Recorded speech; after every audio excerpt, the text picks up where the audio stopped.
We are in the West Bank now, Terry. Yes, we are on the West Bank. We're on the other side of the wall. And it took us half an hour to reach the other side of the wall. So we were standing just behind this wall half an hour ago.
So you see at night there is not one light even, not one light when you're going up. It's like walking in the middle of a cemetery.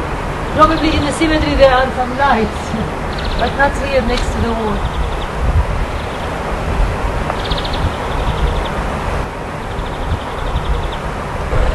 You know, instead of one step into my neighbor's house, now it will take me half an hour. And still I feel I'm lucky, I'm able to do it, because very soon they will prevent me from going to the West Bank area. Just like they did with Bethlehem. They officially announced Jerusalemites are not allowed to go to Bethlehem. It's another state by itself. And so my school area will be a state by itself. I won't be able very soon to enter it. And school still is something, okay, you can tolerate, but what about my children? My children are, you know, registered as Jerusalem residents like me. So at one point they won't be able even to see their father, and that's what's driving me crazy. I can't imagine the day when my children won't be able to see their father, because we are not allowed to go into the West Bank. I don't know. Anyway, if you want to drink something, I can ask the neighbors to drink something. Water, anything.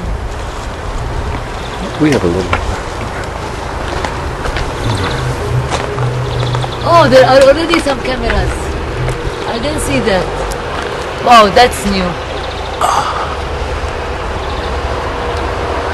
Already a camera.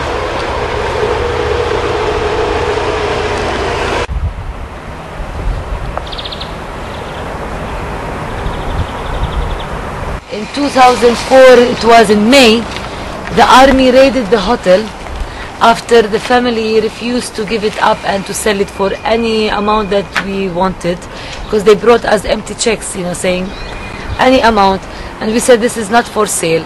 They said okay, then we will confiscate it as on security basis, and that's what they did. First of all, they shifted the borderline between Jerusalem and the West Bank, which is both sides are occupied territories. So what they did, they shifted the borderline of Jerusalem that the Israelis imposed in '67, which is exactly where the wall is standing. And if you continue straight, it will not take the hotel. The hotel should stay in the West Bank. And that's how it was treated for the last 38 years. But with the construction of the wall and the new plan for a settlement behind, the hotel was to be sacrificed. They shifted the borderline, they included it into the Jerusalem territory. The property status was changed, but not the owner's status.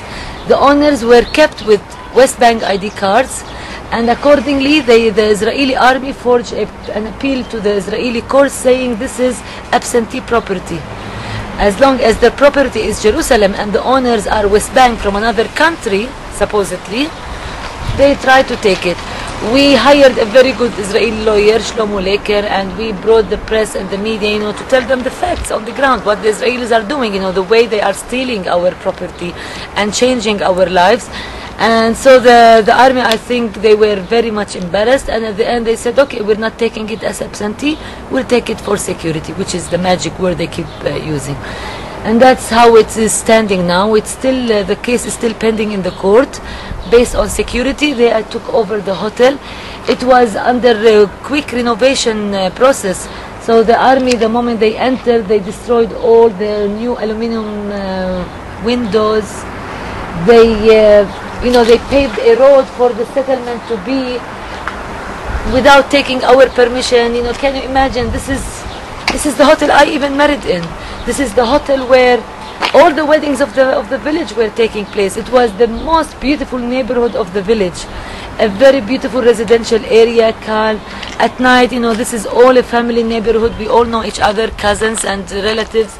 We would sit here with children playing on bicycles and football, whatever, and we will be, just doing hubbly-bubbly and talking with each other.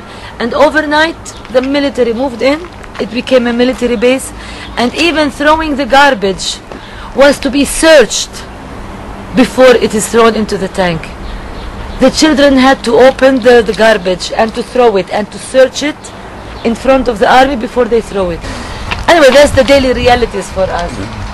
We don't want to keep talking about garbage because everything stinks in this area. So what the army did is that they paved the road. There was no road. This was all one area for the hotel. So they paved the road in the middle of our land, fencing off areas that they want. And as you see, they say in Arabic, this is only allowed for the security forces cars. So our own land, we can't even walk on it. We used to sometimes escape to Abu Dis from this entrance here, from behind. Now it's all fenced, and there's a camera that is put on top of the hotel that is monitoring the movement of all the neighbors around.